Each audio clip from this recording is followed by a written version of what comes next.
Baik, Bismillahirrahmanirrahim. Assalamualaikum warahmatullahi wabarakatuh. Selamat siang kepada Bapak Ibu peserta webinar pada siang menjelang sore hari ini ya. Selamat datang di room Zoom webinar. Baik, untuk webinar pada hari ini akan kita mulai ya Bapak Ibu ya. Jadi bagi Bapak Ibu yang masih bersiap-siap harap segera mempercepat ya Bapak Ibu sekalian. Nah baik, langsung saja saya mulai. Sebelumnya perkenalkan, saya Dea yang sebagai moderator yang akan memandu jalannya webinar hingga akhir nanti. Nah, baik untuk webinar pada hari ini kita mengambil topik itu new update mengenai ISO/IEC 17043 yang menjabarkan mengenai persyaratan kompetensi penyedia pengujian profisiensi. Nah, webinar diadakan pada hari ini, Rabu, pada tanggal 24 Mei tahun 2023. Nah, baik, sebelumnya saya bacakan dulu ya Bapak Ibu sekalian mengenai peraturan webinar kita pada hari ini. Yang pertama itu bagi Bapak Ibu yang tidak ada kendala koneksi atau device-nya, harap untuk bisa mengaktifkan videonya ya.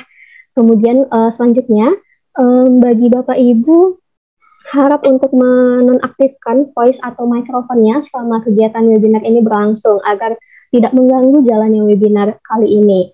Nah, selanjutnya untuk pertanyaan, boleh disampaikan selama kegiatan webinar berlangsung melalui mengirimkan pesan via chatbox ya Bapak Ibu sekalian. Nah, selanjutnya yang terakhir untuk link kehadiran dan link materi nanti akan di-share atau dibagikan di akhir acara.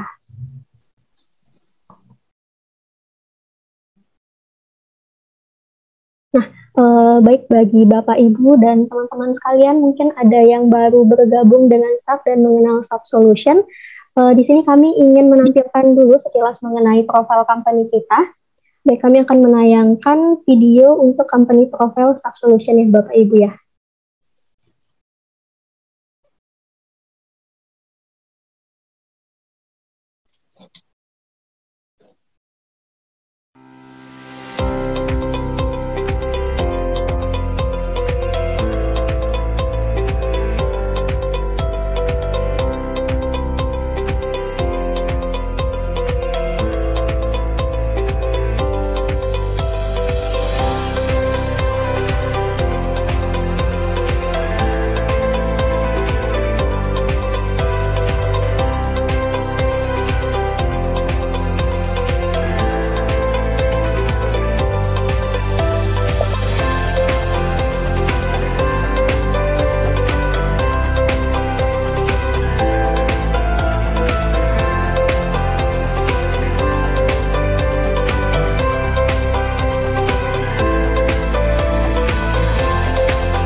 Nah, baik Bapak Ibu, barusan setelah kita saksikan ya tayangan singkat mengenai profil company dari Subsolution. Tadi sudah ditayangkan juga bagaimana service yang bisa kami provide untuk Bapak Ibu sekalian. Kemudian juga tadi juga ada beberapa credential klien yang pernah kita bantu. Kemudian juga ada aktivitas-aktivitas terbaru yang dilakukan oleh Subsolution, baik itu mengenai konsultasi ataupun in-house training terkait dengan quality management, food safety, lab, K3, dan lain-lain. Nah, baik Bapak Ibu sekalian, bagi Bapak Ibu yang dari industri nih ingin ada kebutuhan terkait dengan konsultasi atau in-house training ataupun nanti di gap assessment bisa hubungi kami. Dan mungkin bagi fresh graduate ya atau job seeker yang ingin atau membutuhkan peningkatan soft skill terkait dengan dunia kerja, ini bisa nanti menghubungi kami atau mengikuti laman sosial media kami di LinkedIn Subsolution atau di Instagram dan website Subsolution. Nah, baik Bapak Ibu sekalian, berikut kami informasikan untuk training terdekat ya yang akan dilaksanakan oleh Subsolution. Ini yang pertama, ada online training untuk awareness training comprehensive food safety management system yang nantinya akan dijelaskan mengenai mulai dari GMP, HACCP, ISO 22000, FSSC 22000 versi 6 yang terbarunya. Ini akan dilaksanakan pada tanggal 28 hingga 2 ini akan dilaksanakan pada tanggal 27 hingga 28 Mei tahun 2023. Nah, bagi Bapak Ibu sekalian, ini nanti untuk investasi training ini, untuk teman-teman yang mahasiswa D3 atau S1, fresh graduate, ataupun job seeker, bisa kami kasih harga diskon nih di harga Rp150.000. Sedangkan untuk Bapak Ibu dan teman-teman mahasiswa S2 dan S3, ataupun karyawan, kami berikan investasi senilai Rp500.000. Nah, ini untuk online training kali ini, pematerinya ada dari Pak Gilang Anugrah Putra. Beliau sudah certified untuk lead auditor FSSC 22000 versi 6. Nah, bagi Bapak Ibu sekalian yang membutuhkan training ini, yang ingin berminat untuk join ya, bisa didaftarkan dirinya melalui link yang tertera pada layar. Atau bisa juga nih di-scan aja QR code ini. Oke. Nah, selanjutnya yang kedua, agenda terdekat kita itu merupakan lanjutan ya dari materi yang mungkin nanti akan disampaikan saat sesi materi. Itu kami mengambil topik penyelenggara uji profisiensi sesuai dengan ISO ESEC 17043 dan perhitungan statistik sesuai dengan ISO 13528. Nah, ini akan dilaksanakan pada hari Sabtu tanggal 3 Juni tahun 2023, Bapak Ibu sekalian, dengan pemateri Pak Mulyono yang merupakan ISO ESEC 17025 trainer dan konsultan. Nah, untuk registrasinya Bapak Ibu dan teman-teman yang mahasiswa ini mahasiswa D3 atau S1, fresh graduate ataupun job seeker bisa mendaftar dengan registrasi senilai Rp150.000. Sedangkan untuk Bapak, Ibu, dan teman-teman yang ingin registrasi mungkin dari mahasiswa S2 atau S3 dan karyawan umum, ini bisa registrasi di harga Rp400.000. Nah, Bapak Ibu sekalian, silahkan klik link yang tertera pada layar ini ya untuk registrasinya. Nah, baik, pada siang hari ini izinkanlah saya menyampaikan ya untuk susunan acara kita mulai dari 15.30 hingga 15.40 sedang dilaksanakan pembukaan acara, kemudian di pukul 15.40 hingga 15.45 ini dilakukan pengenalan dari Subsolution, kemudian di pukul 15.45 hingga 16.45 akan dilaksanakan sesi materi ya Bapak Ibu sekalian. Nah, kemudian di pukul 16.45 hingga 16.55 nanti kita ada diskusi dan tanya jawab. Selanjutnya di pukul 16.55 hingga pukul 17.00 kita ada foto bersama dulu sebelum nanti ada penutupan ya Bapak Ibu sekalian. Nah, baik. Ini mungkin nanti sebelum kita masuk ke sesi materi, izinkanlah saya untuk memperkenalkan dulu pemateri kita pada hari ini. Nah, jadi untuk webinar hari ini, yang akan menjadi pemateri adalah Pak Mulyono STP. Beliau merupakan manajer mutu di suatu laboratorium pengujian yang memiliki kompetensi pengujian itu ada kimia, fisika, dan sensori. Nah, beliau juga merupakan maaf, beliau juga merupakan trainer untuk ISO 17025 itu meliputi awareness, penyusunan dokumen sistem mutu, validasi ketidakpastian, jaminan mutu pengujian, audit internal, persiapan akreditasi, analisa risiko dan peluang, hingga teknik kalibrasi. Nah, beliau juga bisa nih sebagai pendampingan akreditasi untuk ISO 17025. Nah, bagi Bapak, Ibu, dan teman-teman sekalian yang ingin menghubungi beliau secara personal, ini bisa melalui laman sosial media yang tertera, bisa melalui WhatsApp, Instagram, LinkedIn, website, dan mengikuti di kanal YouTube beliau. Nah, baik, untuk kali ini kita akan masuk ke sesi materi. Mungkin sebelumnya kita sapa dulu ya pemateri kita pada hari ini. Assalamualaikum Pak Mul. Assalamualaikum warahmatullahi wabarakatuh, Mbak Dia. Apa kabar, Pak? Alhamdulillah sehat, Mbak. Ya, baik, Pak. Ini udah ready, Pak, untuk materi pada hari ini? Saya izin share screen ya. Oh ya, boleh, silahkan Bapak. Nah, baik, kepada Pak Mulyono dipersilahkan untuk menyampaikan materinya ya, Pak.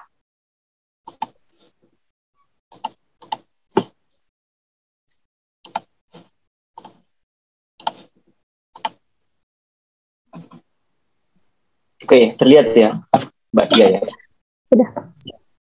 Assalamualaikum warahmatullahi wabarakatuh, Mbak Dia dan teman-teman semua. Ya, waalaikumsalam warahmatullahi wabarakatuh. Ya, semoga kita selalu dalam keadaan sehat ya. Jadi hari ini adalah hari yang kedua ya. Saya kemarin juga ngisi juga webinar ya, teman-teman kalau nanti pas ikut minggu kemarin ya. Saya minggu kemarin kebetulan ngisi materi penyusunan SNI produk pangan ya. Lalu hari ini saya mengisi materi terkait dengan update standar ISO IC 17043 ya. Saya sebelum menyampaikan materi teman-teman ya, saya mau cerita dulu ini kronologinya ya. Jadi kira-kira 10 hari yang lalu ya, dari jejaring pertemanan LinkedIn itu kan saya dapat info ya, bahwa standar ISO 17043 itu sudah diupdate versi yang terbaru teman-teman, 2023 ya. Dan saya kebetulan dapat standarnya itu, walaupun standar final draft ya, tapi itu sudah hampir sama dengan standar resmi yang dirilis oleh ISO ya. Lalu saya kepengen ya sedikit bercerita kepada teman-teman terkait apa itu standar 17043, termasuk update yang terkini. Ya. Karena standar ISO 17043 itu tidak hanya penting ya untuk teman-teman yang kebetulan saat ini kerja di PUP ya, penyelenggara uji profisiensi, tapi juga penting diketahui oleh teman-teman yang saat ini kerjanya di lab pengujian. Ya, kebetulan lab pengujiannya sudah terakreditasi ISO 17025, itu penting. Ya. Ya, nanti akan saya cerita kenapa sih kok kita harus belajar terkait dengan uji banding itu. Ya, nanti akan saya ceritakan dalam sesi materi nanti ya. Oke teman-teman, tadi sudah sedikit diceritakan sama Mbak Dia ya profil saya. Ya, saya itu hampir sama ya sama teman-teman. Saya lihat ada beberapa teman-teman saya yang kenal saya. Ya, saya kerja di lab pengujian. Kebetulan lab pengujian saya itu sudah terakreditasi 1725, kemudian sudah terakreditasi 1765, tersertifikasi 9001. Kebetulan setiap tahun saya itu menjadi penyelenggara uji banding. Ya, belum uji profisiensi ya. Karena kita baru sebatas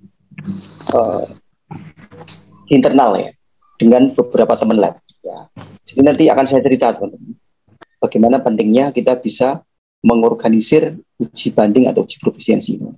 Ya. Oke, itu di sebelah kanan itu ada beberapa akun saya.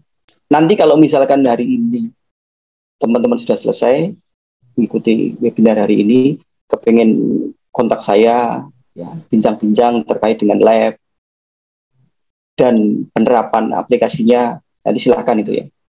Lewat WA boleh, lewat beberapa saluran boleh ya. Terutama kalau saya senang lewat LinkedIn, karena LinkedIn itu banyak jaringan pertemanannya ya. Ya. Lalu kalau juga mau mengintip website saya juga boleh itu www.ahlilab.com, atau mau buka di YouTube saya. Kebetulan saya punya beberapa video recording webinar yang saya sampaikan, saya upload itu di YouTube saya. Saat ini kayaknya ada 9, termasuk yang kemarin kita ngisi itu ya, penyusunan SME. Ya.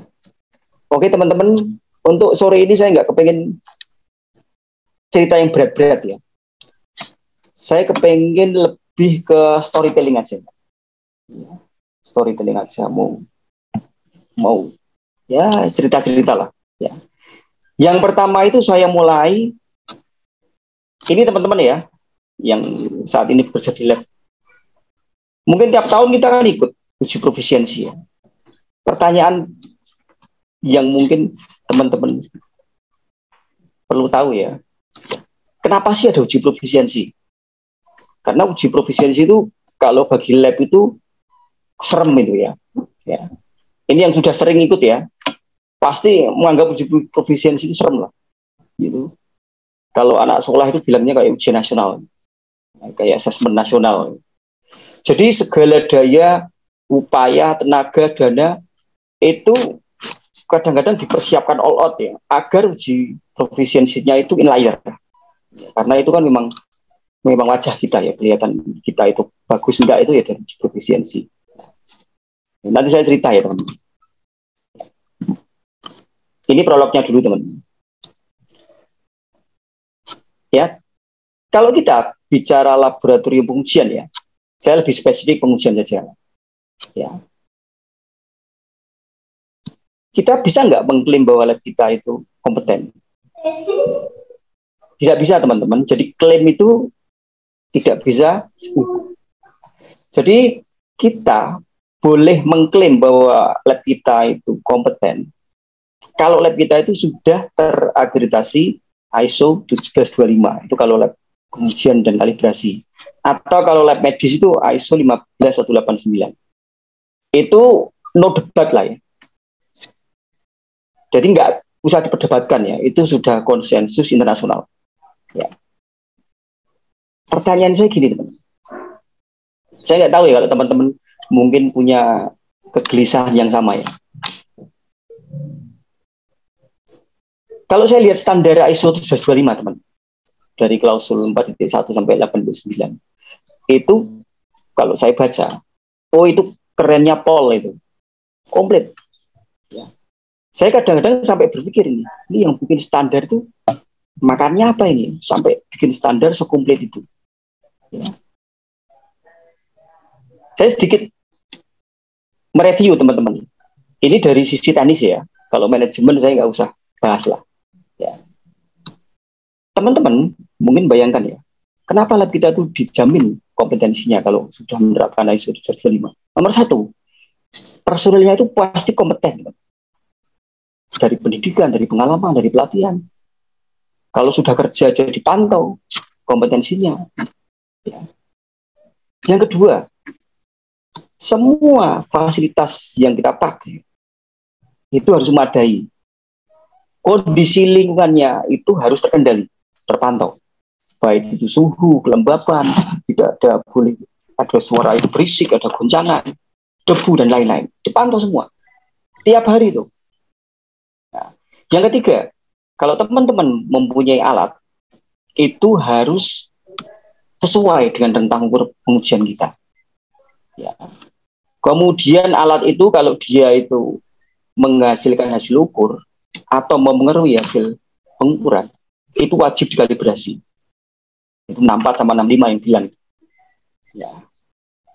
Yang keempat, kalau teman-teman menggunakan metode, itu sangat dianjurkan menggunakan metode yang baku. Lalu metode itu harus diverifikasi. Ya. Kalau menggunakan metode yang non baku atau kita melakukan modifikasi metode harus divalidasi. Kelima, teman-teman ketika melakukan pengukuran dan pengujian, itu hasilnya kan tidak angka pasti ya. Jadi bentuknya itu ring. Itu kita harus hitung itu ketidakpastiannya. Dan yang terakhir, kita wajib menerapkan program jaminan mutu internal. Macam-macam itu. Teman-teman harus punya CRM. Kalau sudah punya CRM itu harus dipakai untuk membuat kontrol chart.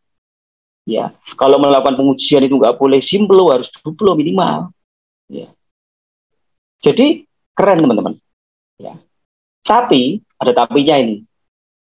Kalau teman-teman sudah menerapkan klausul 62, 63, 64, 65, 72, 76, 771, walaupun menurut kita itu sudah komplit ya, bagi ISO, menurut standar ISO 1125, kita itu masih dikategorikan jagoan kandang. Ya. Masih dikategorikan itu, ya inilah, ya jagoan kandang. Ya. Jadi kalau umpama atlet olahraga itu hanya sekedar latihan gitu, baru sekedar sparring partner dengan teman-temannya, ya. Belum diakui kehebatannya. Ya. Nah, makanya saya menilai ya bahwa standar ISO 1125 itu komplit lengkap. Ya. Kalau disebut sempurna kan nggak bisa, kalah sempurna itu kan memang milik Tuhan ya. Tapi komplit lah, bagus. Ya. Maka agar teman-teman itu benar-benar diakui sebagai jagoan yang pilih tanding itu ya labnya, perlu tambahan satu lagi teman, yaitu yang namanya uji profisiensi atau uji banding antar laboratorium. Ya, itu klausul 772 yang mewajibkan. Ya. Jadi personilnya keren, fasilitas kondisi lingkungannya sudah terjaga, alatnya sudah oke, sudah dikalibrasi, metodenya sudah divalidasi, kemudian jaminan mutu internalnya sudah dilakukan. Tapi kalau teman-teman ikut uji profisiensi itu hasilnya outlier, nah itu masalah. Sudah outlier berturut-turut ya.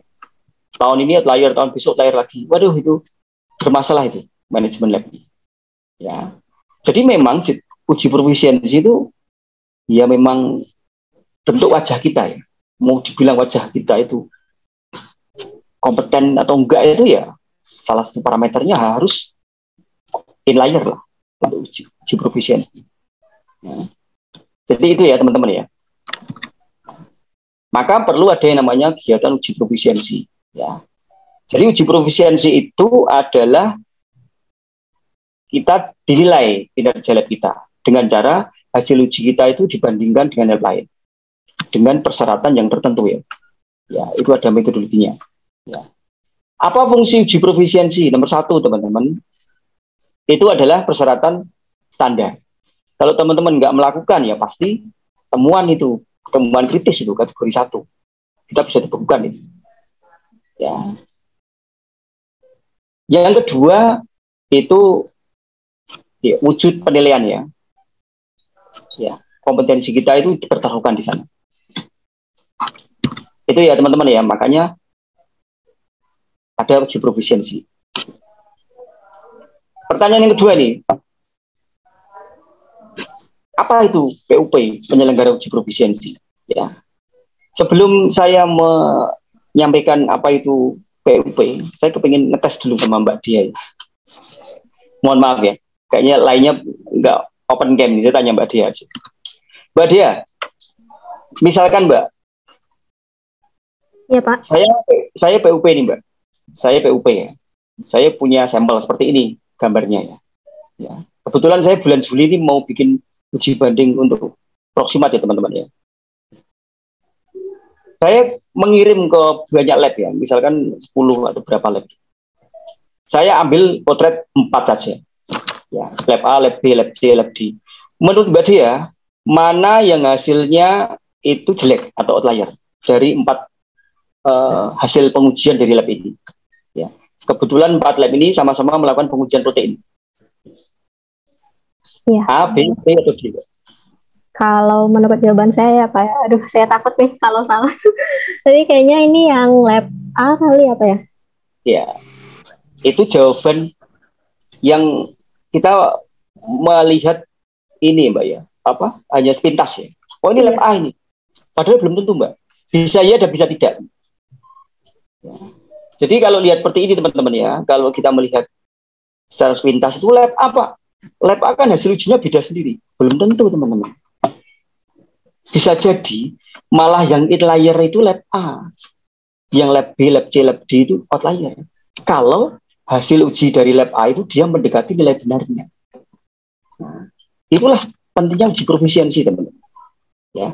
Jadi tidak hanya melihat angka, tapi benar-benar melihat dengan menggunakan kaidah statistik dan kaidah ilmiah yang benar. Ya, ya makanya itu ya teman-teman ya. Jadi memang kita perlu sebuah standar ya teman-teman.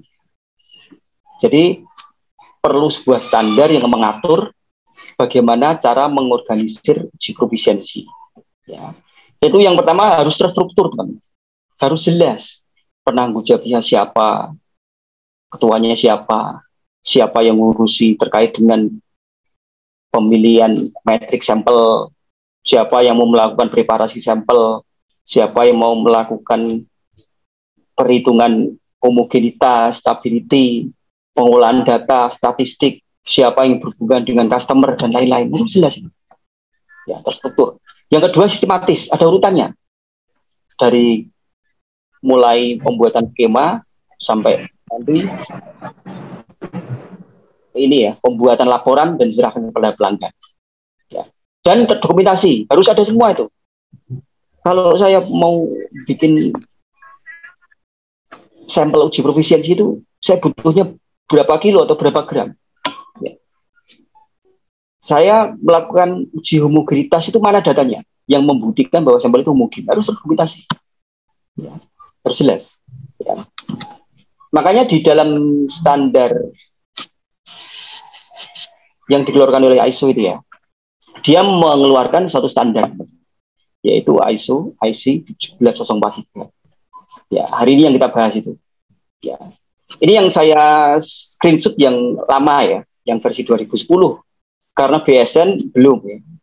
Karena kan ini kan sebenarnya baru kan, masih hangat ini, masih fresh from the oven, masih ya sekitar 2 mingguan lah keluar dari ISO ini.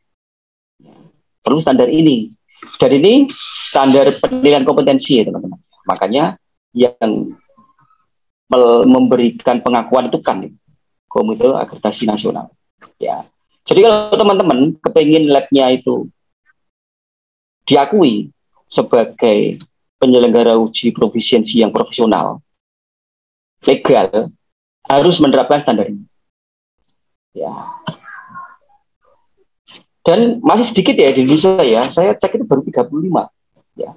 Jadi ke depan itu masih sangat dimungkinkan lah kalau dari lab-lab teman-teman mau naik grade ya. Kalau sekarang baru lab ISO 1125, besok mungkin bisa dinaikkan ya menjadi standar ISO 1143. Jadi punya 2 standar itu. Sebagai lab pengujian ya, sebagai lab atau sebagai penyelenggara uji profisiensi ya. Ya. Ya. Oke, itu ya teman-teman ya. Itu tadi prolog teman-teman ya. Kenapa ISO 17043 itu ada. Ya. Berikutnya, mengapa standar ISO 17043 itu berubah? Saya kemarin sempat buka ya teman-teman. Standarnya saya pelajari. Ya lumayan lah. Seminggu lah kira-kira saya baca-baca itu ya. Ya agak pusing juga ya karena pakai bahasa Inggris ya. Mengapa ISO 17043 itu berubah? Yang pertama, saya catat itu. Mengikuti perkembangan zaman. Ya, teman-teman harus memahami ya bahwa yang namanya standar, termasuk standar ISO ini ya, itu kan bukan kitab suci. Kalau kitab suci Al-Quran itu dari pertama kali diturunkan oleh Nabi Muhammad SAW sampai sekarang, pasti nggak berubah lah, karena itu kan wahyu. Tapi yang namanya standar harus ikut zaman. Contoh sekarang Mbak Dia saja. Mbak Dia mau nggak kira-kira pakai HP itu yang hanya bisa telepon sama SMS saja? Nggak mungkin mau lah. Karena zamannya sudah berubah. Tapi saya dulu, ketika saya dulu awal-awal punya HP ya, sekitar tahun 2001, dia hanya bisa telepon sama SMS. Itu baru ini ya, baru sistem ya. Belum lagi hardware. Ya. Saya tanya teman-teman sekarang lah, punya nggak HP yang RAM-nya hanya 1 GB? Nggak ada, teman-teman. Minimal sekarang HP itu minimal RAM-nya harus 4 lah, agar bisa bekerja dengan baik. Ya, termasuk standar. Ya. Dan ini standar ISO 17043 ini termasuk standar yang terakhir ya, teman-teman, yang diupdate ya. Ya. Kalau kita lihat untuk standar ISO 9001 itu sudah punya itu. Yang terakhir 2008 lalu diupdate 2015. Ini saya dapat bocoran. Nanti tahun 2015 nanti akan ada update terbaru untuk ISO 9001. Jadi nanti siap-siap teman-teman ya, yang instansinya, labnya, organisasinya menerapkan ISO 2001. 2 tahun lagi berubah itu. Jadi standar ISO 9001 versi 2025. Yang kedua, ISO 1725 itu sudah update 3 kali, teman-teman. Tahun 99, 2005, dan terakhir 2017. Ya. 2000 yang ISO 17043 dalam catatan saya ya, kayaknya baru 2 kali.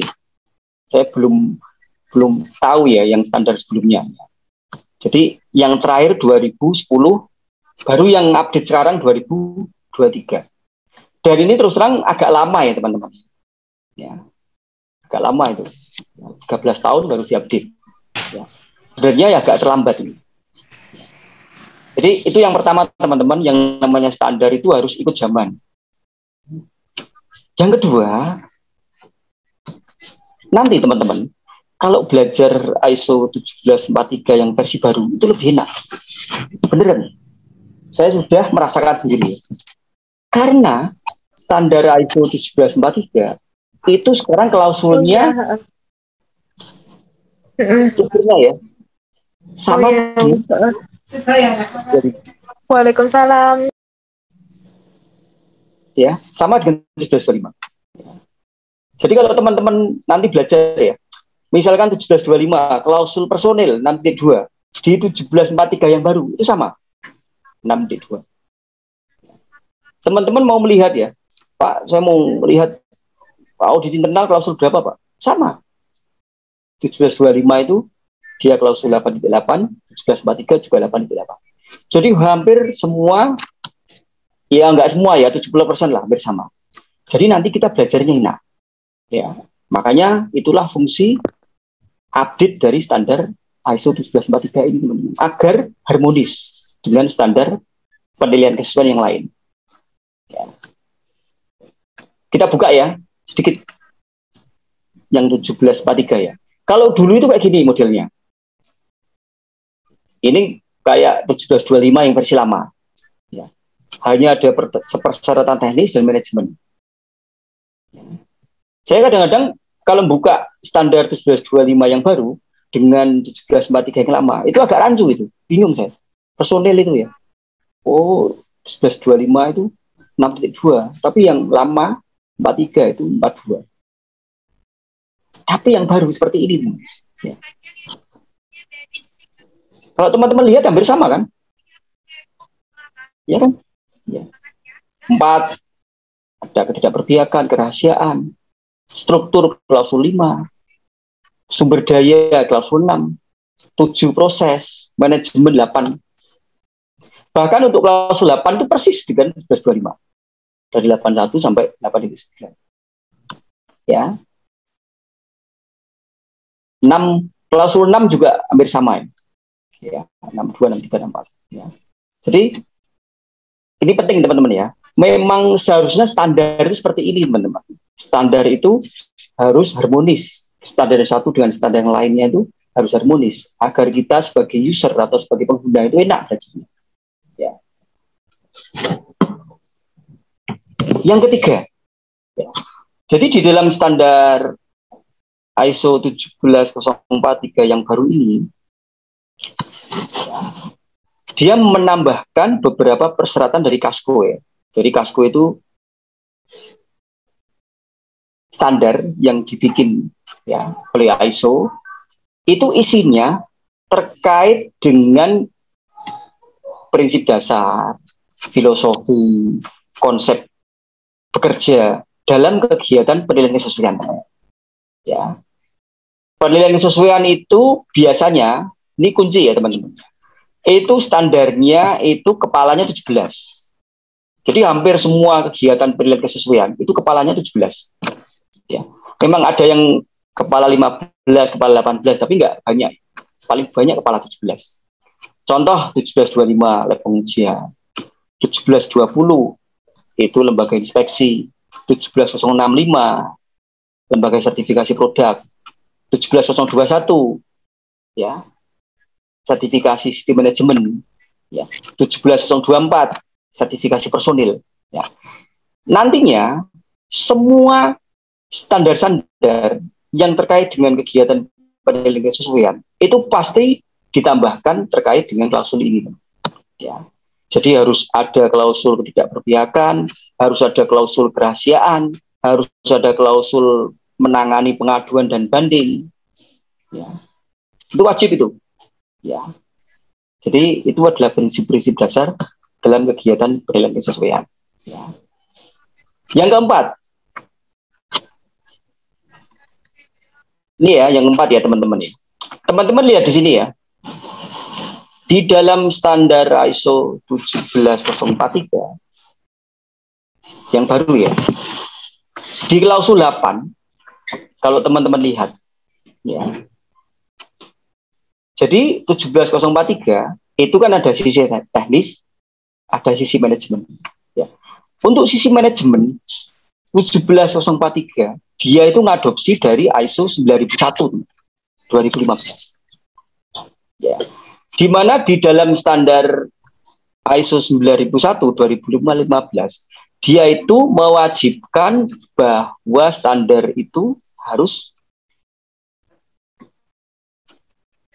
mengadopsi terkait dengan berpikir berbasis resiko, risk based thinking. Ya. Makanya wajib itu dimasukkan di standar itu. Ya. Jadi kalau teman-teman menemukan standar kok dia kok belum masukkan klausul risk based thinking ya, itu biasanya standarnya usang itu. Ya. Belum update yang terbaru. Ya. Karena memang sekarang itu semua standar itu wajib memasukkan konsep manajemen risiko. Hampir semua itu. Ya.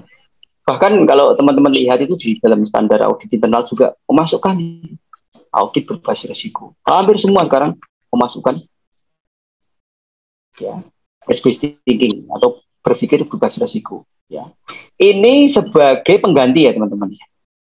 Jadi kalau yang dulu itu kita kenal dengan istilah tindakan cegahan. Ya. Kamu nggak boleh melakukan ini. Kalau sekarang itu kita diberi kebebasan, boleh memilih jalan yang kita pilih asal kita tahu resikonya dan bisa melakukan mitigasi. Ya. Jadi kalau dulu itu reaktif, sekarang proaktif.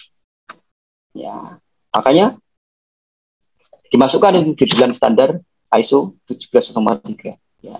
Karena memang 17043 itu banyak sekali ya,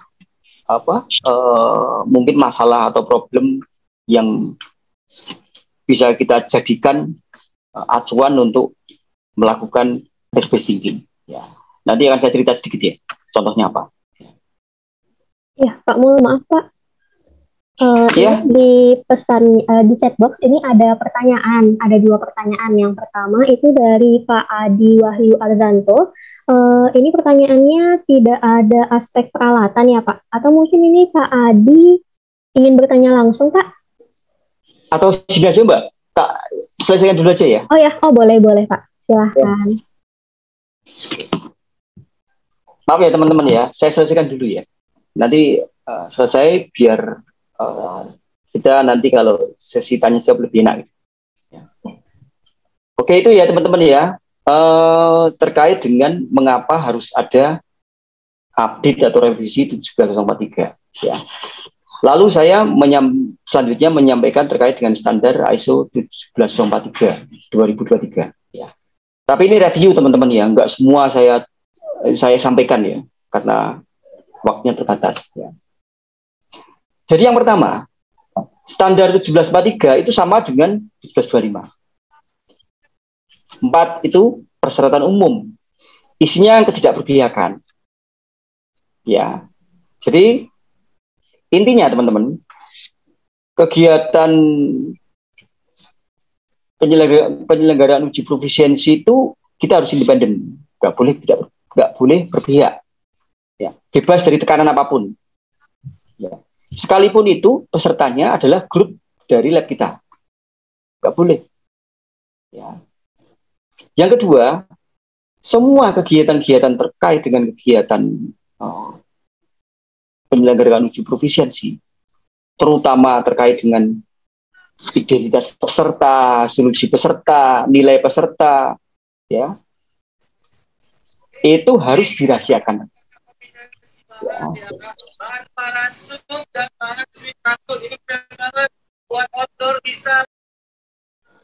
Ya, dirahasiakan. Ya, jadi kalau misalkan bikin laporan penyelenggaraan uji profisiensi itu paling kode lab A hasil ujinya segini, nilainya inlier. Itu teman-teman. Ya. Ini sama lah, teman-teman kalau belajar 1125 enak. Sudah cepat paham lah kalau belajar 43 karena persis dengan 1125. Yang kedua, persyaratan struktur, ini persyaratan 5. Ini sama dengan 1125. Yang pertama, yang namanya PUP itu harus berbadan hukum. Baik itu organisasi pemerintah, organisasi swasta, boleh. Ya. Lalu harus punya struktur organisasi. Ya. Lalu dari struktur organisasi itu harus kita tentukan job desk-nya apa, tugasnya apa, hubungannya bagaimana, harus ada ya. Ya. Lalu kalau saya lihat ya di dalam 17043 yang baru itu, yang diwajibkan itu 2, yaitu pimpinan puncak dan personel yang melakukan pemeliharaan sistem manajemen. Ya. Boleh disebut manajer mutu atau manajer penjaminan mutu atau apa. Ya. Kalau 25 kan 3 yang syarat diwajibkan. Ya. Puncak, penanggung jawab teknis, penanggung jawab mutu. Tapi kalau yang standar ini itu 143 itu 2 yang diwajibkan. Ya. 6 persyaratan sumber daya. Ini sama ya teman-teman ya dengan yang ada di 17025. Yang pertama itu personil. Ya. Jadi penyelenggara uji profisiensi itu harus memiliki personil yang kompeten, teman-teman. Ya. Ya dari segi pendidikan, dari segi pengalaman, dari segi training, dari segi jam ini ya, pengalaman kerja dan lain-lain. Kompeten itu harus tuh. Ya. Makanya ya PUP harus punya lah yang namanya program peningkatan kompetensi dalam bentuk training, dalam bentuk workshop atau apapun.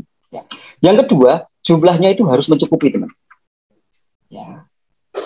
Mungkin PUP nggak sebanyak kalau di lab pengujian ya. Ya. Tapi yang pasti harus mencukupi lah. Siapa pimpinannya, mana yang bertanggung jawab untuk penyiapan sampel, mana yang bertanggung jawab untuk preparasi sampel, siapa yang bertanggung jawab untuk pengolahan data, statistik, pembuatan laporan, ya, customer service ke pelanggan itu harus jelas ya, harus memadai. Ya, apalagi kalau teman-teman PUP-nya itu skupnya nasional ya, banyak kali kliennya. Ya. Yang kedua, 6.3 fasilitas dan kondisi lingkungan. Itu yang ditanyakan oleh Mas Adi tadi. Ya Budia ya. Jadi yang namanya alat itu masuk ke sini, Mas. Dia nggak menyebutkan secara spesifik ya. Peralatan dan kondisi lingkungan enggak, tapi fasilitas dan kondisi lingkungan. Jadi apapun itu, kalau kita gunakan untuk kegiatan uji profisiensi, masuk itu di fasilitas kondisi lingkungan. Ya. Dan untuk PUP ini tidak harus menyediakan sendiri, teman-teman. Jadi untuk kegiatan-kegiatan tertentu itu boleh disubkontrakkan. Misalkan kita nggak punya peralatan untuk preparasi sampel, misalkan saya nggak punya alat untuk menghubungkan sampel dengan jumlah yang besar, boleh pihak ketiga kan. Ya, saya mau melakukan perhitungan nih nilai benarnya, kan saya harus melakukan pengujian. Ya, saya mau menghitung homogenitasnya, harus melakukan pengujian kan. Ya. Saya mau menghitung stabil nggak sampel saya ini, saya harus melakukan pengujian. Itu bisa di pihak ketiga kan. Ya. Jadi lebih simpel sebenarnya ya untuk PUP itu ya, tidak seribet atau sedetail dari ISO 1725. Ya. Asal kita pastikan saja ya bahwa yang kita ajak kerjasama ya dalam hal ini vendor itu memang benar-benar kompeten. Ya. Jadi itu menjawab pertanyaan Mas Adi ya, Budia ya sekalian ya. Jadi untuk alat itu masuk fasilitas. Jadi tidak ada klausul yang berdiri sendiri untuk alat. Ya. Yang kedua itu terkait dengan kondisi lingkungan, teman-teman. Itu juga harus kita perhatikan. Terutama kalau teman-teman itu membuat sampel uji profisiensi sendiri. Itu harus diperhatikan. Ya. Kebetulan PUP-nya punya lab sendiri, harus diperhatikan kondisi lingkungan. Harus dijaga. Ya. Itu 63 yang mengatur ya. Lalu 64 itu vendor, teman-teman. Ya. Karena nggak mungkin kan PUP itu bekerja sendirian kan. Jadi nggak ada yang PUP atau lab pengujian itu dia menyediakan semua resource-nya itu sendiri, nggak mungkin. Ya. Tapi di dalam standar 1743 itu dijaga, teman-teman. Jadi ada 3 yang tidak bisa di pihak tigakan. Yang pertama itu teman-teman kalau membuat skema. Yang kedua itu kalau melakukan evaluasi kinerja. Yang ketiga itu ketika mengotorisasi laporan. Itu nggak boleh di pihak tigakan. Tapi kalau mau menyiapkan sampel ya, karena kita nggak punya alat yang memadai, boleh pihak tigakan.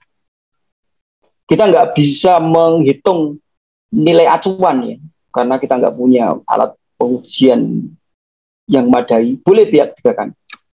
Ya.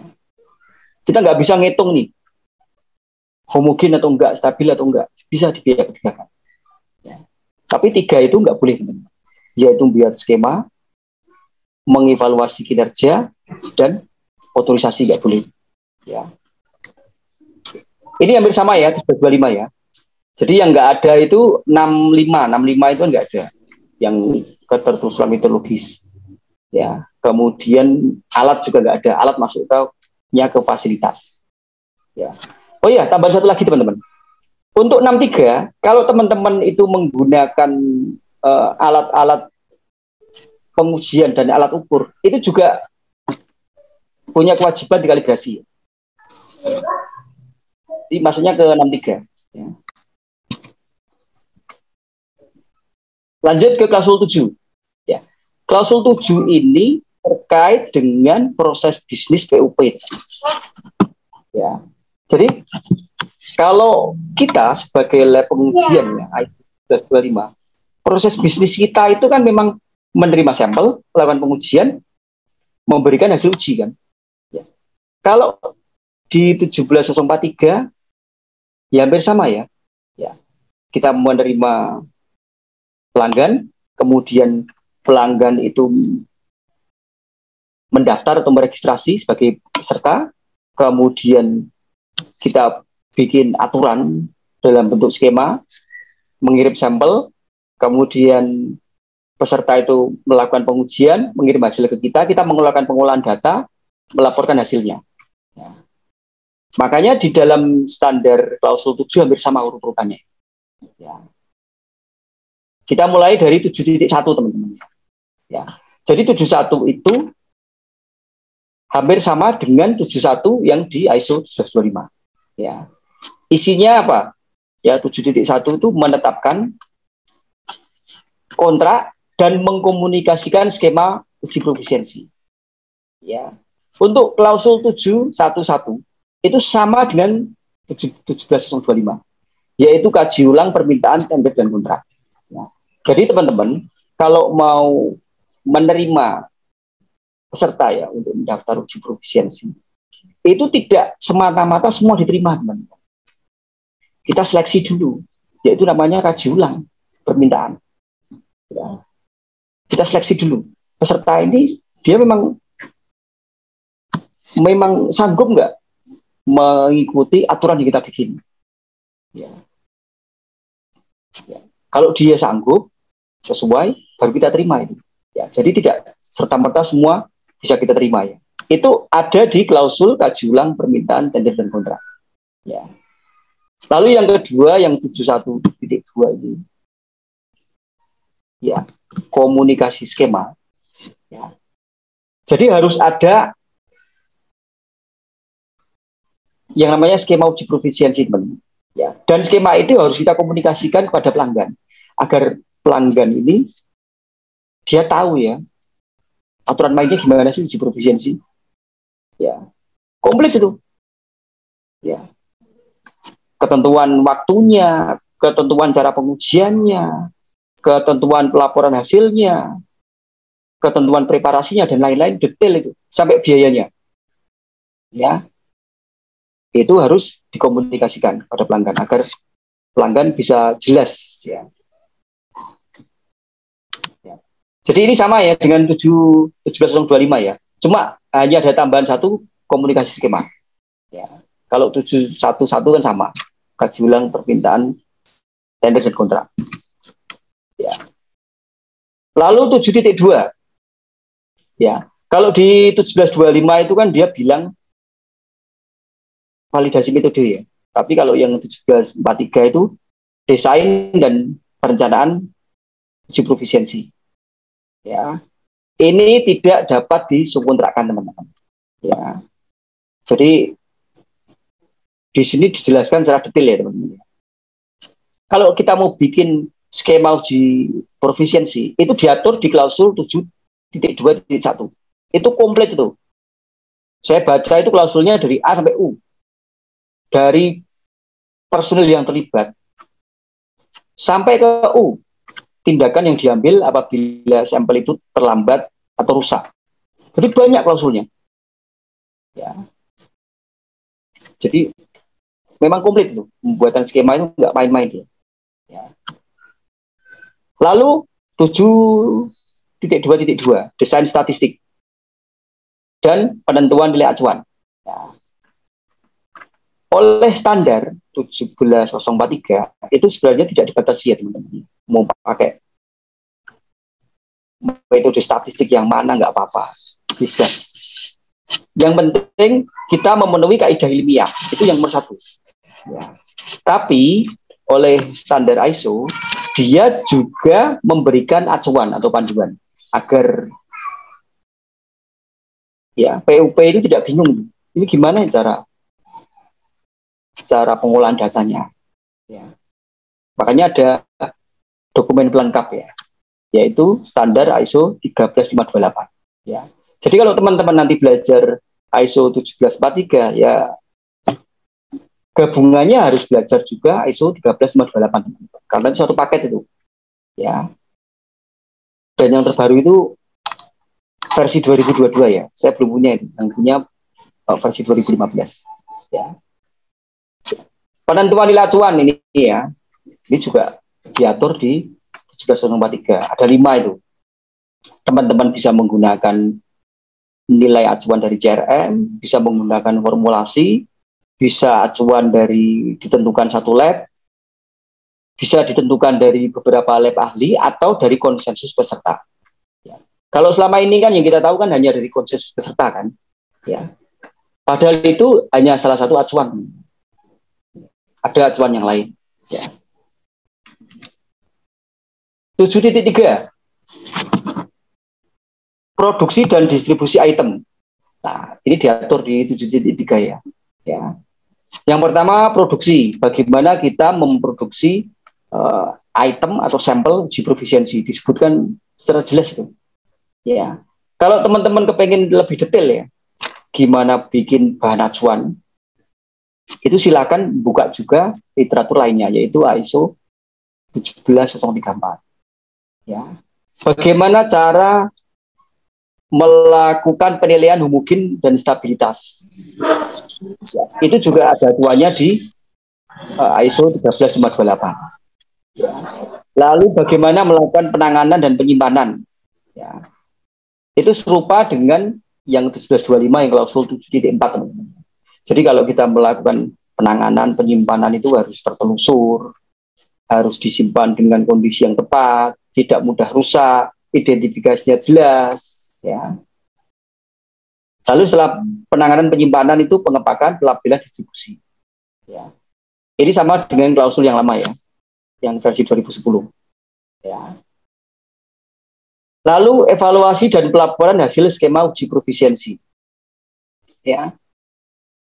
Bagaimana cara analisis data, cara melakukan evaluasi kinerja. Ya. Kita pakai Z-score atau pakai N-score. Nah, kita tentukan itu. Dan itu referensinya di ISO 15028. Saya kebetulan punya ya. Jadi 17043 itu saya punya standarnya, 13528 saya punya standarnya juga. Ya. Jadi di sana dijelaskan komplit bagaimana menghitung Z-score, bagaimana menghitung homogenitas, bagaimana menghitung stabilitas, ada semua. Ya. 74 itu komplit ya teman-teman ya, dari analisis, evaluasi, pelaporan semua. 75 ini ada agak unik ya. Saya kemarin sempat ini ya, melihat ya. Kok klausulnya kok agak sedikit beda ya dengan 1725 ya. Kalau 1725 itu kan ada yang namanya rekaman teknis teman-teman ya.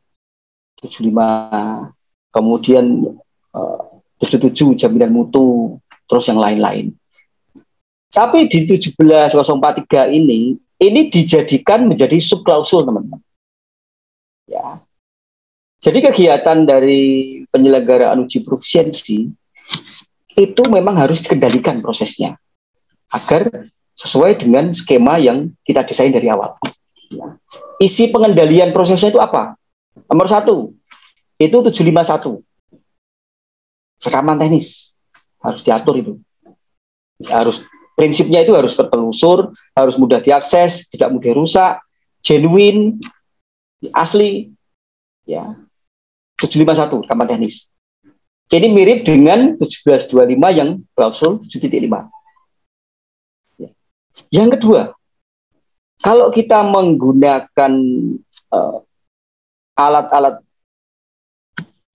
elektronik ya, gadget, laptop, PC dan lain-lain, atau alat bantu yang lain, alat perhitungan pengolahan data yang lain, itu harus pastikan bahwa alat itu tidak mudah rusak, tidak mudah hilang, mudah diakses, selalu update terbaru.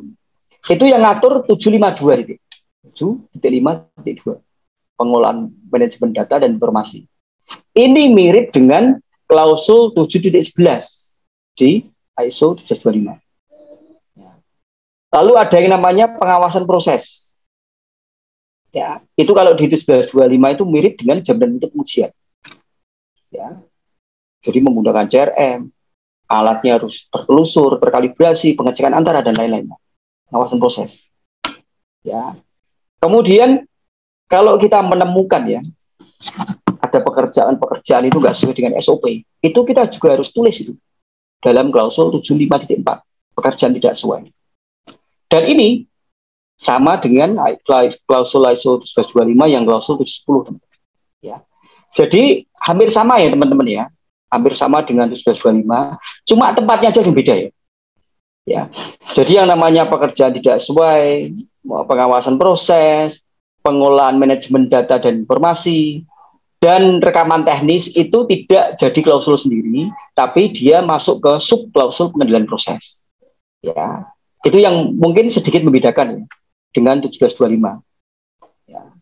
Nah, yang uniknya ini teman-teman, nah, kalau ini baru ini ya, yang unik itu di klausul 17043 itu dia punya klausul baru. Ya. Jadi kalau 1725 itu kan hanya bilang pengaduan ya. Kalau di 1743 itu selain pengaduan dia ada klausul banding. Ini amanat dari Kasko ya teman. Memang dari standar Kasko itu menghendaki ada selain pengaduan banding. Nah, bagi teman-teman yang masih bingung ya, Pak Mul, itu bedanya apa sih antara pengaduan dan banding? Saya sedikit mereview ya teman-teman. Kalau pengaduan itu lebih ke ketidakpuasan terhadap proses uji profisiensi. Contoh, kok saya nggak dapat sih, sampelnya kok lama banget nggak dapat. Kok biayanya mahal ya? Bisa nggak saya harganya dimurahin gitu misalkan. Ini kok deadline waktunya kepepet ya, dari terima sampel, melakukan pengujian, mengirim hasil kok terlalu mepet hasilnya. Itu pengaduan teman-teman. Ya. Jadi lebih cenderung ke proses uji profisiensinya. Itu pengaduan. Tapi kalau sudah jadi laporan, sudah ada keputusan bahwa teman-teman itu hasilnya outlier karena Z-score-nya itu 3,45 misalkan. Nah, teman-teman nggak puas, itu namanya banding. Ya, jadi beda ya antara pengaduan dan banding. Kalau pengaduan lebih ke proses, kalau banding itu lebih ke keputusan. Ya,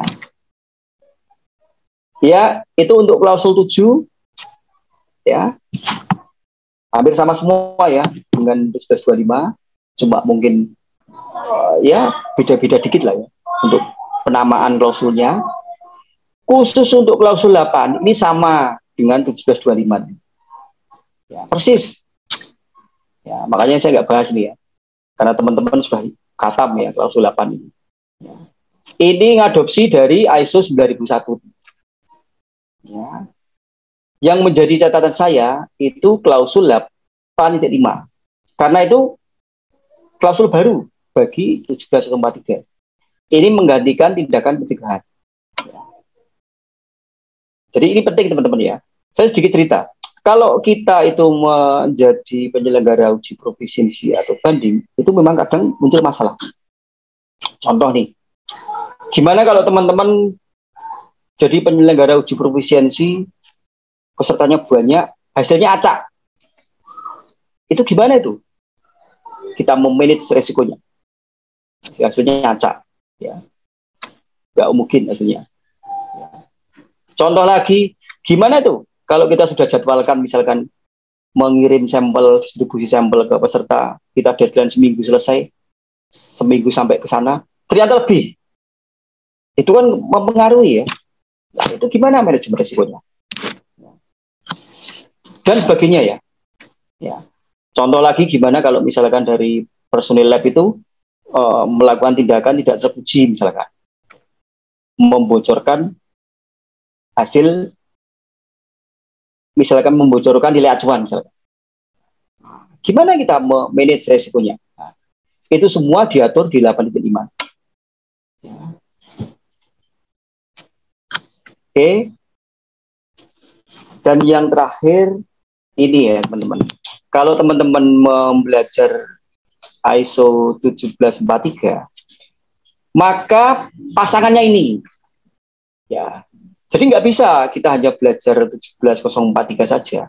Karena 1743 itu kan dia dari sisi manajemen. Ya, bagaimana menjadi penyelenggara yang baik. Tapi dia nggak bilang dari sisi statistiknya. Ya, statistiknya itu diatur dalam ISO sendiri. Ya, ISO 13528. Ya. Itu lumayan tebel ya teman-teman ya. 100 lembar itu. Jadi isinya komplit itu. Semua data, pengolahan data statistik yang kita pakai kalau kita sebagai penyelenggara. Ya. Jadi itu standar statistik. Standar ini itu sebagai komplemen ya atau pelengkap. Ya. Jadi satu kesatuan. Tujuannya apa? Kalau kita nanti melakukan perhitungan statistik itu optimal, hasilnya betul, dapat bertanggungjawabkan secara ilmiah. Ya, Pak, boleh nggak kita menggunakan standar yang lain? Boleh, asal valid ya, valid. Ya, dari sisi ilmiahnya ada. Ya. Dan di dalam standar ini ya 13.528 ini isinya komplit, termasuk bagaimana menetapkan nilai acuan, bagaimana menetapkan atau menghitung homogenitas, stabilitas, menghitung kinerja, ada semua itu. Dan isinya memang rumus semua itu. Dan yang terakhir teman-teman, ini endingnya. Ini endingnya ya. Pak, lab saya itu bukan lab penyelenggara uji proficiency. Lab saya itu hanya lab pengujian yang terakreditasi 17.25. Perlu nggak saya mempunyai kompetensi uji proficiency atau banding? Jawabannya wajib. Jadi saya sedikit cerita. Saya ya 10 tahun yang lalu mungkin ya, awal-awal kerja di lab itu ya, itu masih culun itu. Saya itu pernah temuan oleh asesor. Untung asesornya baik. Ya. Itu harusnya temuannya kritis ya, tapi hanya temuan kategori 2. Jadi temuannya gini teman-teman. Saya ditanya, Pak Mul, ini ada parameter proksimat. Kenapa enggak ikut uji profisiensi? Saya tanya seperti itu ya. Pak, kita kan cari-cari enggak ada Pak yang menyelenggarakan. Terus gimana? Akhirnya saya dikasih itu saran sama asesornya. Walaupun enggak ada yang menyelenggarakan uji profisiensi, Bapak itu jadi penyelenggara uji banding. Caranya bikin sampel, kirim ke lab lain, 2 atau 3 lab, kemudian kirim ke kita bikin laporan, Pak. Nah, itu. Ya. Jadi, teman-teman, ketika kerja di lab itu, mesti ada kondisi tidak ada penyelenggara uji profisiensi. Atau misalkan teman-teman ya punya parameter 20 yang menyelenggarakan uji profisiensi hanya 10. Yang 10 mau dikemanain juga. Ya, maka wajib itu teman-teman punya kemampuan untuk menyelenggarakan uji profisiensi dan banding. Minimal ya, 1, tahu bagaimana cara menyiapkan sampel. 2, bagaimana memastikan sampelnya itu homogen. 3, bagaimana memastikan sampelnya itu stabil. 4, bagaimana menghitung nilai acuan. 5, bagaimana menghitung SDVA ya, Standard Deviation Proficiency Assessment. Ya. 6, bagaimana menghitung uji kinerja dari peserta, menghitung Z-score. Ya.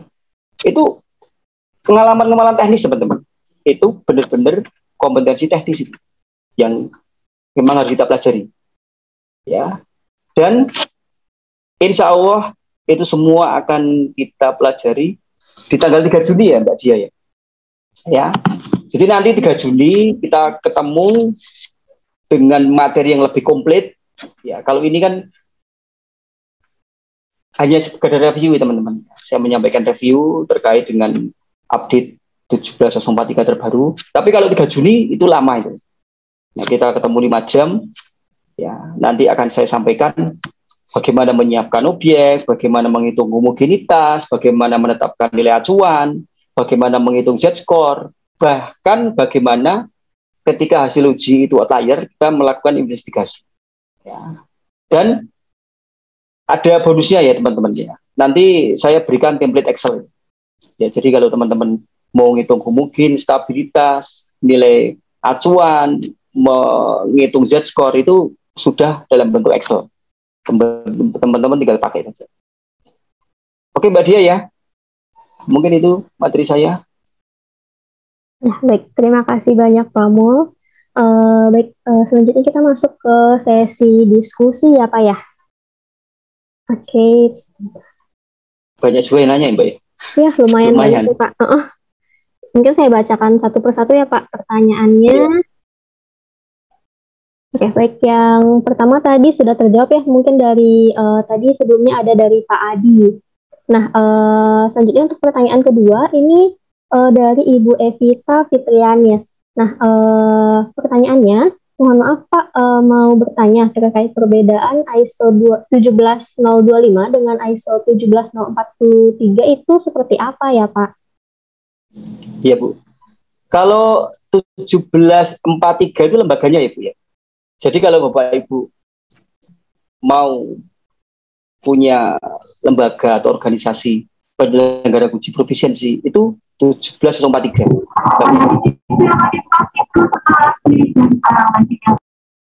Kalau 13528 itu panduan statistiknya. Ya. Jadi 13528 itu tidak bisa diakreditasi ya, karena dia sifatnya panduan. Itu persis dengan Ibu kalau melakukan audit internal. Ya. Panduannya kan ISO 19011 kan. Itu nggak bisa diakreditasi karena itu panduan. Gitu ya Bu Lulu ya. Ya, dari Ibu Evita tadi Pak. Selanjutnya untuk pertanyaan dari Pak Ivan Chandra, itu tadi mengenai peralatan Pak, sesuai berdasarkan pertanyaan yang pertama tadi sepertinya ya, ini peralatan ini masuk di versi 17043 tahun 2010. Nah, untuk di 2023 ini lebur dengan fasilitas, apakah benar demikian Pak? Iya, betul Pak Chandra. Masuk ke fasilitas. Ya, baik. Langsung aja ya Pak untuk pertanyaan selanjutnya nih. Ini untuk apakah ISO 17043 ini sudah rilis dari pihak ISO? Jadi sebelumnya ini Pak Muzaki sempat download, cuman masih final draft di bulan Maret 2023. Nah, apakah bulan Mei 2023 ini sudah rilis ke publik dan sudah bisa digunakan, Pak? Dimisalkan jika nanti menggunakan standar ISO 17043 itu belum di SNI-kan, apakah boleh untuk dirubah langsung? Yang final draft terakhir Maret Bu, betul. Terakhir Maret. Jadi kalau Bapak Ibu itu punya final draft yang bulan Maret, itu isinya ya 95% sama ya dengan standar ISO-nya. Itu final draft. Paling hanya redaksional lah. Ya, tapi isinya sama. Saya sudah ngecek itu sama, hampir sama. Nah, untuk ISO 17043 ini belum bisa beli di BSN ya Bu Ibu ya. Kalau beli di lamannya atau situsnya ISO itu bisa, tapi harganya lumayan tuh. Kalau dikurskan 2.750.000 ya. Dan kalau saya ya, mendingan kita nunggu saja lah. Kita nunggu saja sampai nanti BSN atau KAN itu mengeluarkan rilis bagaimana proses ini ya, transisi dari versi 2010 ke 2023. Jadi kalau Bapak Ibu kebetulan labnya itu sudah terakreditasi 17043, mendingan nunggu dulu Bu. Mendingan nunggu dulu aturan dari KAN. Ya, karena ini kan baru 2 minggu ya, baru 2 minggu dirilis. Ya. Gitu ya Pak Muzaki ya. Ya baik. Lanjut.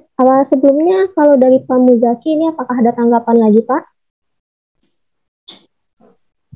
Oke, sudah sesuai. Terima kasih Pak Mulyono. Iya Pak Muzaki. Ya baik, saya lanjut ke pertanyaan selanjutnya ya Pak ya. Jadi ini selanjutnya dari Ibu Windy Nurmalasari. Jadi berarti acuan-acuan tersebut sudah ada buku panduannya berdasarkan acuan tersebut atau harus mengikuti pelatihan dulu Pak baru bisa memiliki buku panduannya? Ini acuan apa ya Bu ya? 1143 maksudnya? Saya takut salah ini. Gimana? Mungkin dari Ibu Windy. Oh ya, untuk 17043 Pak. 43 ya? Iya. Iya Bu, jadi untuk standar 1743 itu ini yang baru punya itu baru ISO, Bu. Kita kalau misalnya pengen punya ya, standar 1743 itu harus beli, Bu. Ya, di situsnya ISO ya. Harganya tadi ya yang saya jelaskan ya, 2.750.000 kalau dikurskan rupiah. Ya. Kalau beli di BSN belum ada. Ya, saya cek itu belum ada. Ya. Itu Ibu Windy ya. Ya, baik. Berarti ini sama juga untuk yang 17025 juga seperti itu ya, Pak ya? Kalau 25 sudah ada, Bu. Kan di pesta.bsn.go.id kan sudah ada, sudah 25. Itu sudah lama itu. Sudah 3 tahunan. Ya, bisa dibeli. Tapi kalau yang 1743 itu belum ada di situsnya BSN. Ya, baik. Sudah cukup dari Ibu Windy, Pak. Lanjut ke pertanyaan selanjutnya ya, Pak ya. Ini dari Pak Andri. Baik, izin bertanya, untuk mengolah data profisiensi itu ada interquartile range dan ada algoritma A. Nah, apakah ada syarat atau ketentuan kapan kita menggunakan pengolahan data tersebut, Pak? Gini, Pak, untuk pengolahan data statistik ya, itu kan diatur di ISO 13528 secara detail itu. Ya. Ya betul Pak yang disampaikan Pak. Ada algoritma, kemudian interkuartil dan lain-lain. Ya. Bahkan kita juga bisa itu pakai yang namanya nilai dari CRM dan turunan dari CRM. Boleh Pak. Itu apa? Nanti silakan ya Pak, kita ketemu 3 Juni ya. Karena ini terlalu teknis ini kalau dijelaskan. Ini panjang ini penjelasannya panjang. Ya. Itu Pak Andri ya. Ya, sangat teknis kalau ini. Ya, baik Pak Andri, mungkin untuk lebih lengkapnya bisa mengikuti kegiatan training kita ya selanjutnya di tanggal 3 Juni. Ya. Nah, mohon maaf ini sebelumnya ada dari Ibu Hermawati, raise hand. Ya Bu, dipersilahkan.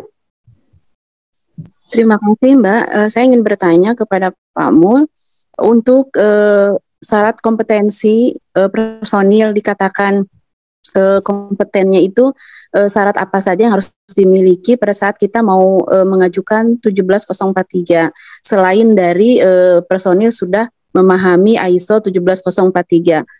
Ada syarat-syarat apa lagi bahwa dikatakan personil itu kompeten? Terima kasih. Ya. Kalau saya baca standarnya Bu ya.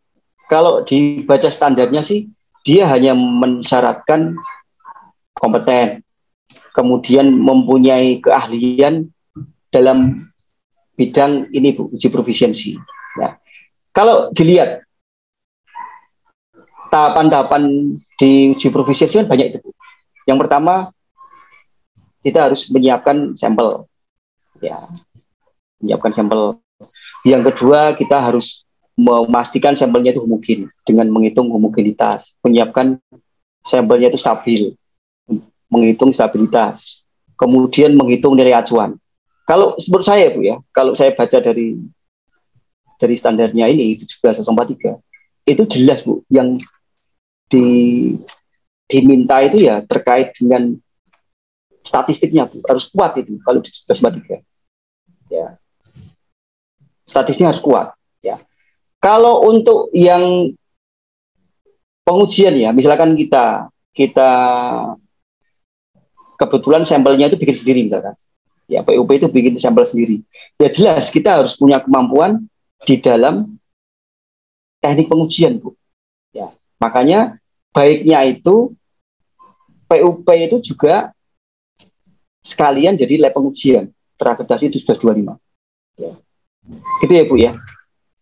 Izin Pak, kalau misalkan dia sudah kompeten sebagai penguji ya, karena dia juga sudah terakreditasi di 17025. Apakah juga nanti pada saat kita diakses gitu oleh dari pihak 17043, pihak-pihak personil-personil yang akan melaksanakan PUP ini, dia harus memiliki sertifikat pelatihan, misalkan pembuatan contoh uji seperti itu? Terima kasih. Bisa jadi Bu. Jadi gini Bu. Kalau ini ya, saya dulu pernah ditanya sama asesor. kebetulan kita kan menyelenggarakan uji banding sendiri ya. Uji banding sendiri. Ya, saya ditanya, Pak, kalau bikin sampel itu bagaimana Pak memastikan bahwa sampelnya itu mungkin? Prosedurnya bagaimana? Kemudian statistiknya gimana? Saya ditanya itu sampai data statistiknya. Kalau dalam bayangan saya Bu ya, itu kemampuan seperti ini Bu. Kemampuan statistik, kemampuan menyiapkan sampel uji. Lah, bentuknya macam-macam Bu. Ibu bisa mengirim personilnya itu ke provider training misalkan keluar, training eksternal boleh. Tapi bisa juga kalau misalkan dari internal PUP-nya itu mampu, kan bisa kita bikin sharing knowledge sendiri. Ya. Jadi siapa yang mampu bikin sharing knowledge sendiri. Ya. Gitu Bu.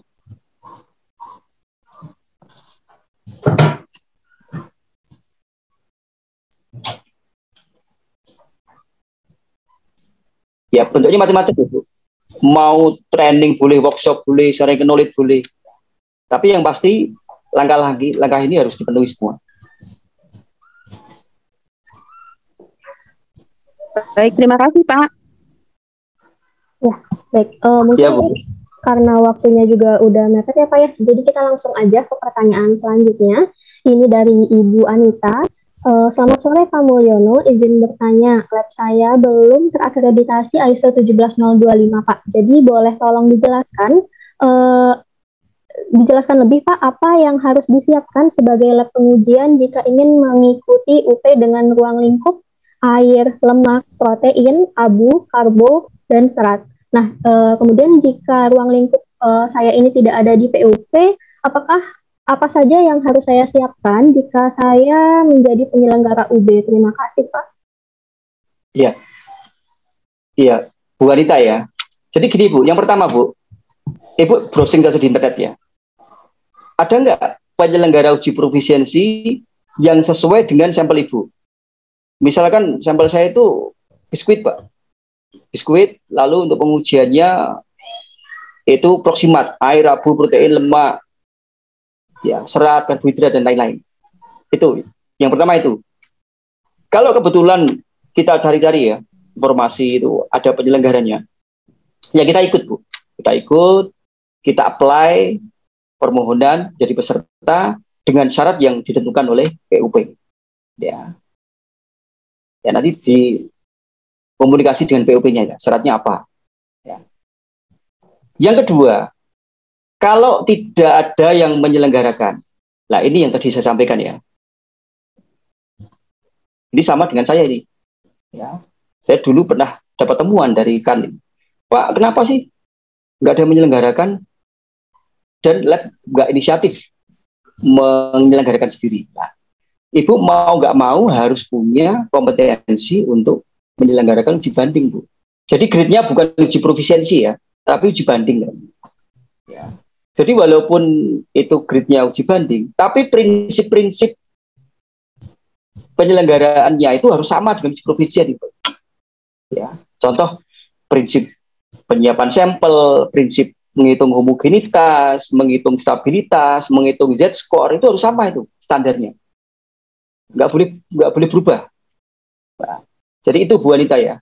Yang pertama cari penyelenggara, lalu apply kalau memang cocok ya dengan sampel dan parameter uji kita. Yang kedua kalau nggak cocok, nggak ada yang menyelenggarakan, ya kita harus bikin sampel, terus kirim ke lab lain, 2 atau 3 lab, ya nanti kita melakukan pengolahan data sendiri.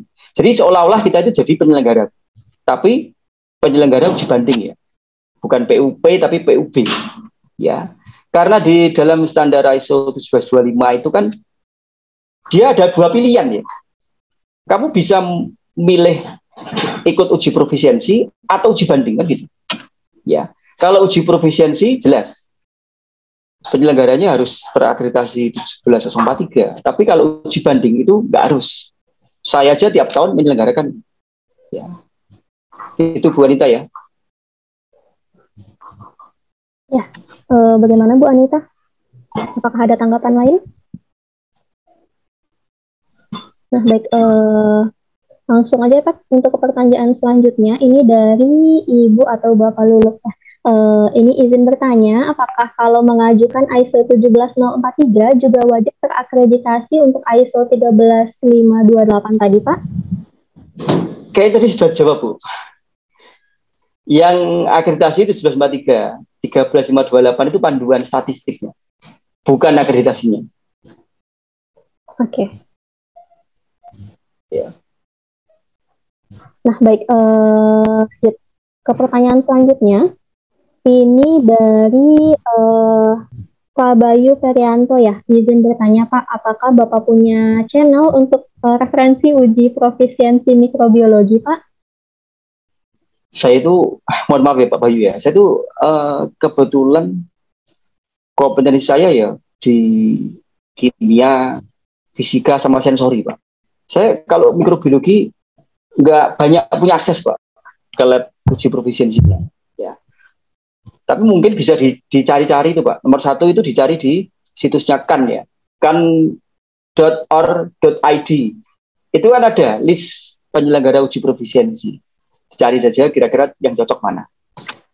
Itu kalau ada semoga bisa cepat ketemu. Tapi kalau nggak ada, browsing-browsing di internet, Pak.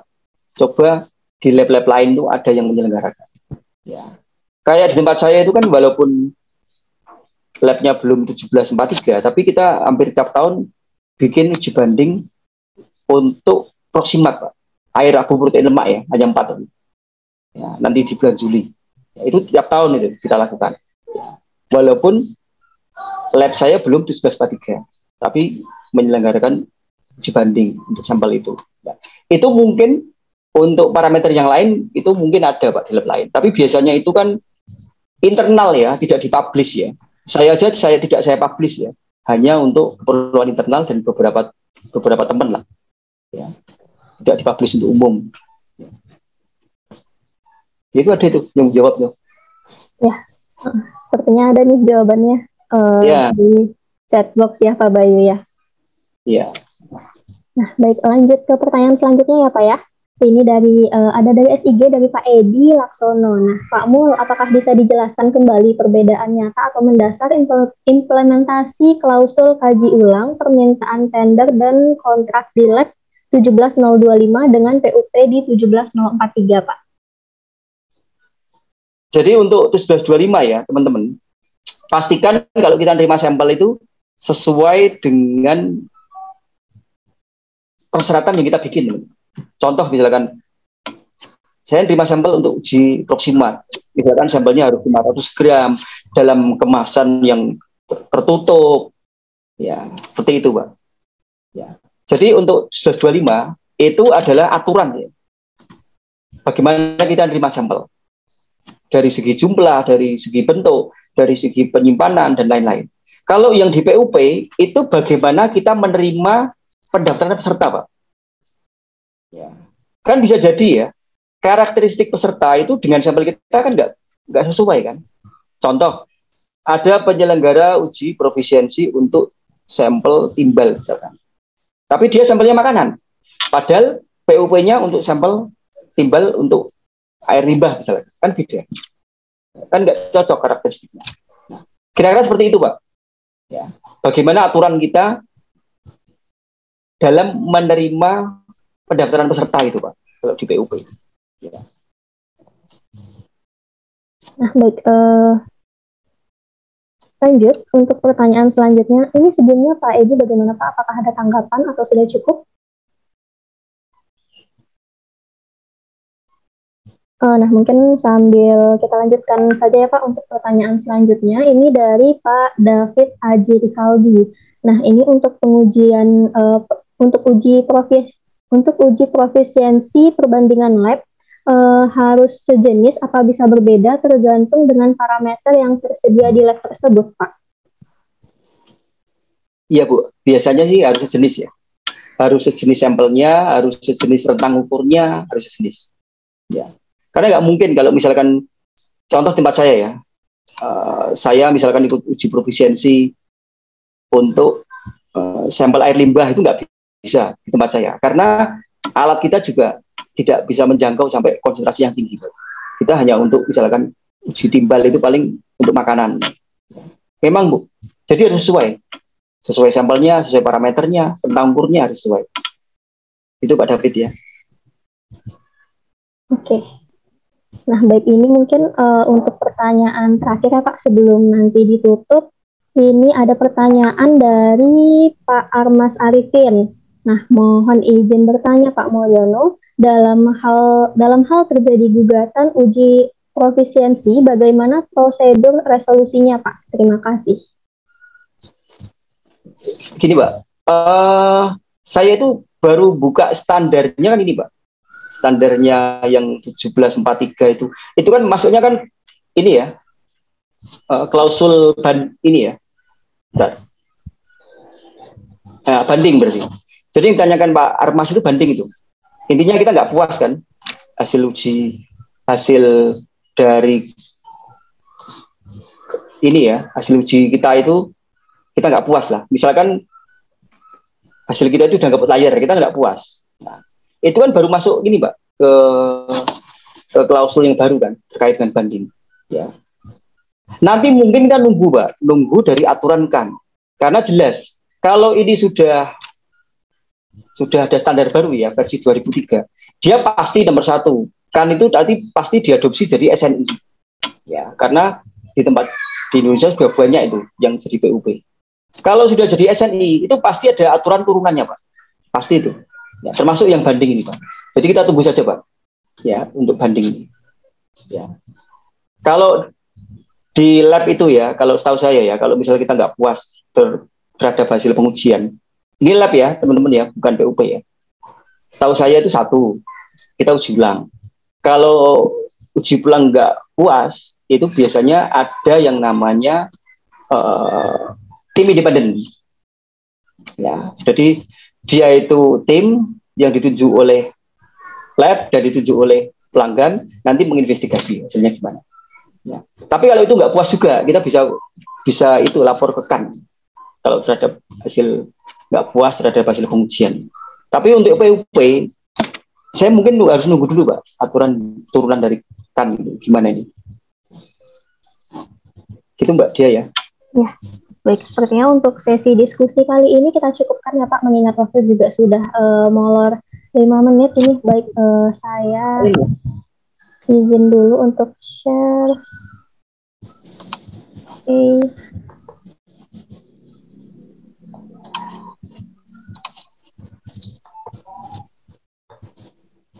Nah, baik, untuk agenda selanjutnya ini ada foto bersama sebentar ya Bapak Ibu sekalian sebelum acara kita tutup. Baik, bagi Bapak Ibu yang tidak ada kendala ya dalam koneksi ataupun device-nya, silahkan untuk mengaktifkan kameranya ya Bapak Ibu sekalian.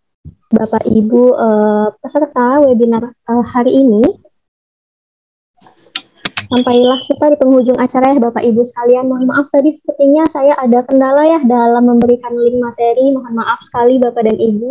Nah, ini kembali kami ingatkan untuk materi dan kehadiran atau presensi ini bisa diakses melalui link berikut ya Bapak Ibu. Semoga saja untuk yang akses link sekarang kehadirannya ini sudah bisa ya Bapak Ibu sekalian, silahkan diakses.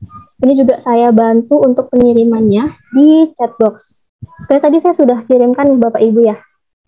Untuk linknya silahkan bisa diakses. Ini saya kirimkan kembali melalui pesan di chat box. Ya, silahkan bagi Bapak Ibu untuk mengakses. Dan untuk sertifikatnya nanti bisa diunggah setelah H+7 hari kerja setelah webinar ya Bapak Ibu sekalian. Jadi nanti bisa dicek aja di link yang tertera untuk mengunduh sertifikatnya. Nah, baik, ini karena sudah waktunya ya sudah sangat molor, jadi langsung saja sembari Bapak Ibu semua mengakses link yang tadi sebelumnya sempat saya kirimkan, kita tutup ya acara kita pada siang atau sore hari ini. Nah, mungkin sebelumnya kalau dari Pak Mul ini ada sedikit penyampaian lagi nggak Pak sebelum ditutup acaranya? Mungkin pesan terakhir gitu Pak. Ya, terima kasih Mbak Dia ya. Oke, Bapak Ibu semua teman-teman, terima kasih nih. Jadi saya nggak nyangka ini hari ini sampai hampir 200 tadi ya.